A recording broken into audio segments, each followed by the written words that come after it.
Durante la mayor parte de mi vida adulta, he trabajado en plataformas petrolíferas como buzo de saturación. En su mayor parte, disfruté de la soledad que implica este trabajo, incluso cuando me encontré a casi 300 metros bajo el agua. Este aislamiento del mundo exterior ha sido una constante en mi vida adulta. Cuando estás a esa profundidad, no importa lo que suceda, no puedes simplemente ascender a la superficie y escapar. Incluso la muerte no te brinda una salida inmediata. En lugar de ello, es necesario enfrentar la situación y llevar a cabo un proceso de descompresión lento y gradual. Si pasas solo 1 hora a 80 metros por debajo de la superficie, tu tiempo de descompresión, o tu ascenso, tendría que ser de 5 horas para evitar cualquier riesgo de enfermedad. Esta afección se conoce como enfermedad de descompresión. Ocurre cuando los gases del aire comprimido que hemos estado respirando se expanden rápidamente en nuestro cuerpo al ascender demasiado rápido. Dependiendo de la profundidad en la que hayamos estado, puede ser mortal y causar un dolor debilitante y horrible. Ningún buceador profesional quiere arriesgarse, y siempre ascendemos y descomprimimos muy despacio. Por eso estoy aquí para contarte mi historia. Si hubiera hecho lo que mi instinto me pedía, habría muerto. Durante 8 años, me dediqué por completo a mi trabajo, antes de cambiar de opinión sobre cuánto me gustaba. Si hubiera escuchado una historia como esta, de uno de mis compañeros de trabajo, me habría reído y habría seguido felizmente mi camino. Sin embargo, esta no es una historia que me hayan contado.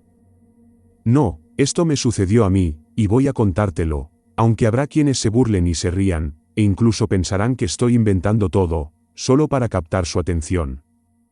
Así que escucha, ¿sabes de quién me río ahora? Solo de las personas que dicen que ya no quedan misterios. No quedan lugares inexplorados en nuestra Tierra. No quedan cosas que la ciencia no haya explicado. Esas son las personas de las que me río ahora. Solía reírme de muchas cosas que me contaban los demás. Solía, pero ya no. Hay cosas en esta tierra que no quieres encontrarte. Y tuve el disgusto de encontrarme con más de una, cuando trabajaba en la plataforma petrolífera Júpiter. Era enorme. No, era un proyecto enorme. Cuando mis jefes decidieron trasladar la operación Júpiter, incluyendo la plataforma, a otra parte del océano, se convirtió en un desafío enorme. Esto significaba que los equipos de trabajo tendrían que hacer muchas horas extras, permanecerían en la plataforma durante periodos indefinidos, y dormirían muy poco. Al principio, todos estábamos bien compensados, por lo que al inicio no nos quejamos demasiado. No obstante, en una plataforma petrolífera, esto siempre cambia. No se puede poner a un grupo de trabajadores rudos en medio del océano indefinidamente y esperar que todo vaya perfectamente por mucho tiempo. Los ánimos se exaltan, y con el tiempo, surgen conflictos entre la tripulación. A pesar de todo, no podía pensar en un trabajo mejor, al menos en ese entonces. Para cuando la plataforma estuvo instalada en su nueva ubicación, ya habían ocurrido un par de peleas brutales entre los miembros de la tripulación. Los mandaron a casa de inmediato y fueron sustituidos por otros miembros de la tripulación de tierra. Harvey, mi nuevo jefe, el jefe de Júpiter, se mantuvo firme allí. Prácticamente vivía en Júpiter, y a pesar de que a veces tenía problemas con sus superiores debido al comportamiento ruidoso de la tripulación, él los apreciaba. Finalmente llegó el momento de que empezara mi trabajo. Durante el traslado de la plataforma, había estado trabajando en la parte superior. Ahora llegaba el momento de descender nuevamente al conducto metálico, como John y yo solíamos llamarlo, para prepararnos y poner en marcha toda la instalación submarina. En esta ocasión, nuestra estadía se extendería durante meses, con el objetivo de garantizar un funcionamiento seguro y confiable en todo momento. Solo éramos 2 quienes vivíamos en el sistema presurizado situado debajo de la plataforma, preparados para llevar a cabo diversas tareas bajo la estructura. Nos encargábamos de conectar tuberías, asegurábamos una construcción sólida y manteníamos las válvulas en su posición correcta. Jed Clampett acertó al llamar al petróleo oro negro. Vivir bajo la plataforma, en un sistema presurizado a una profundidad menor, saturaba nuestros cuerpos con los gases necesarios para estar bajo el agua indefinidamente. Esto nos convertía en activos valiosos para la compañía propietaria del Júpiter. Éramos conscientes de nuestro valor. A John no le gustaba tanto el aislamiento y el trabajo como a mí. A él le interesaba principalmente el salario. Si un trabajo de limpieza en la playa le hubiera ofrecido el mismo salario, John no hubiera dudado en tomarlo. En mi caso, me volvería loco en una semana, teniendo que lidiar con personas, el ruido y el caos del mundo exterior. Había varias personas trabajando en el barco de plataforma encima de nosotros. Eran responsables de nuestras vidas, más o menos. Se aseguraban de que tuviéramos comida, aire comprimido y de que estuviéramos lo más cómodos posible mientras estuviéramos allí. Si se equivocaban, moríamos. Había un equipo médico, por supuesto, pero nadie quería tener que llamarlos. Eso significaría que la situación era posiblemente irreversible. Esa parte de mi trabajo solía molestarme, pero me acostumbré bastante rápido. Las 2 primeras semanas, después de que John y yo empezáramos a trabajar en nuestros turnos de 7 horas en el fondo del mar, habían transcurrido con total normalidad. Aburridamente perfectas, en realidad. Hubo algunos encuentros emocionantes con la vida de las profundidades, pero el lecho marino parecía un poco vacío. Si no hubiera estado tan absorto en las tristes historias de mala suerte que John se empeñaba en contarme acerca de su reciente novia, habría notado lo extraño que era la escasez de criaturas en el fondo marino. Pero mi mente aún estaba procesando el hecho de que John le había dado permiso para tener otro novio, mientras él trabajaba. No, yo no podría hacer eso. Tal vez por eso, nunca intenté tener una relación después de aceptar el trabajo como buzo de saturación. Durante la 3ª semana bajo el agua, John y yo instalamos algunas tuberías preliminares para una prueba, y dimos por finalizada la jornada. De vuelta en el tubo metálico, esperábamos nuestra cena. John me miró mientras intentaba llamarla por teléfono móvil y su expresión cambió. Dejó el teléfono sobre la mesa y esbozó una sonrisa, entrecruzando las manos e inclinándose hacia adelante. ¿Lo escuchaste? Noté que la sonrisa de John se desvanecía. Parecía nervioso. Me temo que no, colega. De acuerdo. Nuestra cena bajó por el sistema de tubos presurizados y comimos en silencio. Observé cómo John palidecía y se ponía nervioso, sus ojos se movían de un lado a otro sin detenerse en ningún punto en particular. Antes de acomodarme para jugar al solitario, le pregunté a John si se encontraba bien. Él respondió preguntándome si había visto algo extraño afuera mientras trabajábamos antes. No, solo el fondo del océano. Ya sabes, todo parece extraño a estas profundidades. Había criaturas fascinantes que emitían luz, y utilizaban esa luminiscencia para capturar su comida. Cosas curiosas, sin duda, pero nada realmente fuera de lo común. Al día siguiente, la condición de John empeoró aún más, y tras nuestro turno, sus constantes vitales dejaron de mostrar signos positivos. Preocupados de que estuviera enfermo, el equipo médico tomó medidas para protegerme y lo aislaron. John tuvo que pasar un periodo de descompresión, en una cámara aislada, para asegurar de que no me transmitiera ningún tipo de infección. En mi línea de trabajo, incluso un simple resfriado puede ser fatal. Los senos nasales obstruidos podrían generar una presión atrapada que no podemos igualar, ocasionando daños permanentes e incluso la muerte en algunos casos. Esto significaba que probablemente tendría que completar el trabajo en solitario. Tendría que permanecer allí abajo solo durante al menos un mes, hasta que pudieran contactar a otra persona y prepararla adecuadamente para trabajar en el tubo. El día siguiente fue agotador, lleno de trabajo. Intenté adaptar mi trabajo para asumir algunas de las responsabilidades de John. Repasé la tubería que habíamos instalado el día anterior para asegurarme de que estuviera completa. Al parecer, John había estado enfermo o algo así, ya que faltaban algunas abrazaderas. Tuve que desmontarlo todo y volver a armarlo correctamente. No obstante, el equipo médico no me permitió hablar con John esa tarde. Alegaron que su estado era demasiado inestable como para permitir cualquier tipo de interacción y no quisieron proporcionarme detalles sobre su diagnóstico. Esto me inquietaba profundamente. Estaba preocupado, no solo por la salud de John, sino también por mi propia salud. ¿Era contagioso? ¿Me había transmitido algún tipo de infección? Aunque no me sentí mal, el equipo médico me mantuvo bajo vigilancia después de que John ingresara a la cámara de aislamiento para descompresión. Al día siguiente, me dirigí a empezar mis tareas, y lo primero que noté al sumergirme en el fondo marino fue la ausencia total de movimiento, excepto por el mío. Las tenues luces del lugar de trabajo se filtraban a través de la oscuridad mientras me acercaba, creando una atmósfera que parecía sacada de otro mundo. Nunca antes me había sentido tan extraño al adentrarme en un lugar de trabajo que yo mismo había construido, pero ese día era diferente. El agua parecía más oscura de lo inusual, no solo turbia o meramente negra, lo cual me llevó a tomar la decisión de solicitar una verificación remota de todas las luces, mientras descendía. En un instante, un miembro del equipo en la plataforma respondió que todas las luces funcionaban correctamente según los monitores en la superficie. Me preguntaron si todo estaba en orden, y aunque respondí afirmativamente, algo no encajaba, algo no se sintió bien.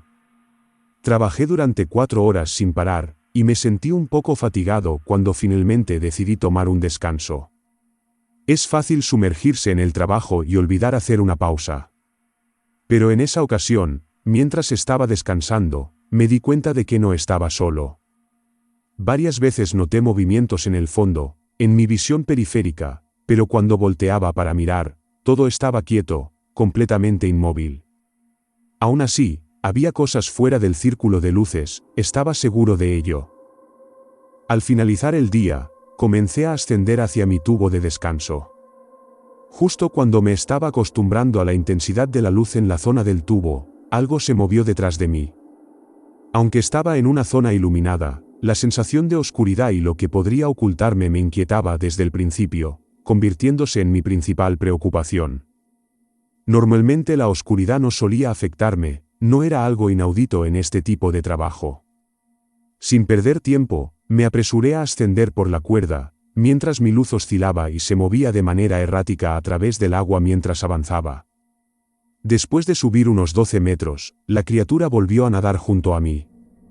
Esta vez me golpeó, y al girarme con la luz, vi algo parecido a una raya nadando en la oscuridad. ¿Aquella criatura tenía brazos? Pude ver claramente los brazos, y los cabellos largos que emergían y se arrastraban por el agua desde su cabeza.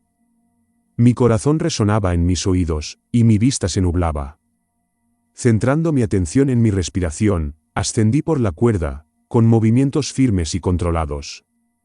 No podría haber presenciado algo así. Era simplemente una extraña criatura de las profundidades que se asemejaba a un humano. Además, había sentido las escamas arañando mi traje de goma, y si tenía escamas, no era humano en modo alguno. Después de subir otros 6 metros, logré convencerme de que no había visto nada fuera de lo común. Sin embargo, 3 metros más adelante, me encontré cara a cara con la criatura. Estaba bloqueando mi ascenso, justo delante mío. Solté la cuerda y di una patada hacia atrás, una acción peligrosa, pero no más peligrosa que entrar en contacto con aquella cosa. Era gigantesca, fácilmente el doble de mi tamaño, tal vez incluso más considerando que su sección media adoptaba la forma de una raya, plana y redondeada, en constante movimiento. Sus garras negras y palmeadas agarraban firmemente mi cuerda. Sus ojos, grandes y con forma de almendra, ocupaban casi toda la parte superior de su rostro. Justo debajo de los ojos, unas fauces redondas exhibían dientes diminutos, amarillos y afilados. Mientras avanzaba, la cuerda de ascenso quedó fuera de mi alcance en un abrir y cerrar de ojos, luchando desesperadamente por escapar.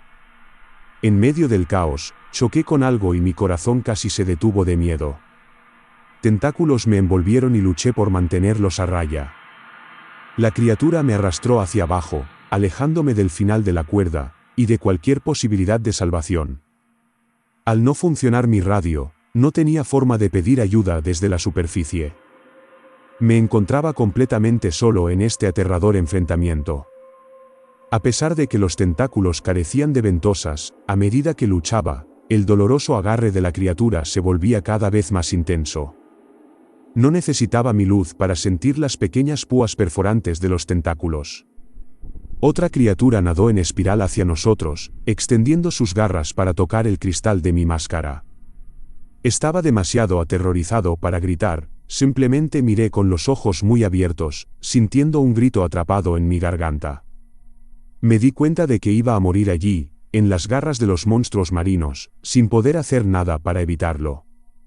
Decidí dejar de luchar para evitar que las afiladas púas perforaran mi traje. La cosa me llevó al fondo, al lugar de trabajo. Me rodeó con un tentáculo, sujetando mis brazos a los costados y apartándome de su corpulento cuerpo para poder observarme. Era una especie de calamar híbrido sin rasgos humanos, pero con una inteligencia evidente en sus ojos. Su cuerpo se contorsionaba, mientras yo lo observaba con repugnancia. Dios, por favor, que no termine así, pensé, aún paralizado por el miedo y el dolor que me causaban las púas que me sujetaban. La otra criatura se alejó nadando, y pude escuchar su agudo llamado resonando a través del agua. Me dolían los ojos y lagrimeaban ligeramente. Aparecieron más rayas.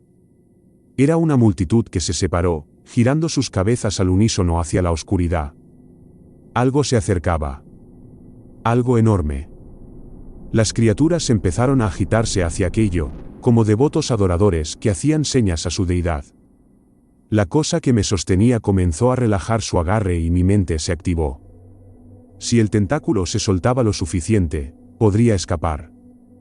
No podía apartar la mirada de la oscuridad y distinguir los movimientos ocultos en las profundidades. La criatura que me sujetaba temblaba y se estremecía, como si experimentara miedo, al menos eso parecía. Podía captar emociones humanas en las acciones de este monstruo. La criatura más grande emergió de las aguas negras, moviéndose lentamente pero con confianza. Primero asomó la cabeza, del tamaño de un automóvil, con largos bigotes que se extendían y se movían en el agua a ambos lados. Su boca parecía la de un león, pero mucho más grande y sin pelo. Su cuerpo era más largo que un autobús escolar, y tenía la forma de un gusano. Justo debajo de mi rostro, había un par de tentáculos que se movían en el agua como serpientes en la tierra. Mientras se abrían paso entre la multitud, uno de los tentáculos se lanzaba y agarró a una criatura aterrorizada, acercándola hacia sí. La boca no se abrió, pero la parte inferior del vientre debajo de los tentáculos, sí lo hizo. De allí surgieron varios cuerpos largos, parecidos a gusanos, cada uno con una boca redonda como la del primer monstruo que había visto. Esas bocas acabaron con la criatura.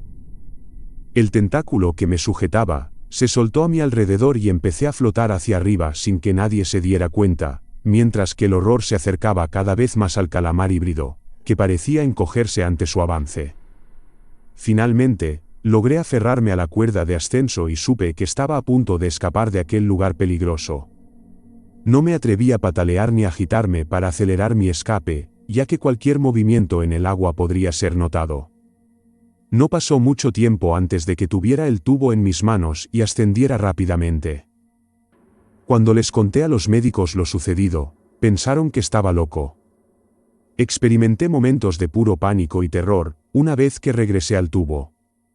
En ese momento, estaba convencido de que esas criaturas, esos monstruos, me habían seguido y harían cualquier cosa para atraparme y entregarme a su líder, o a lo que fuera esa criatura. Escuché a un par de compañeros burlarse, diciendo que la locura era contagiosa y que tanto John como yo nos habíamos vuelto locos. Claro, una gran broma para ellos, pero ellos no habían presenciado las cosas que nosotros sí.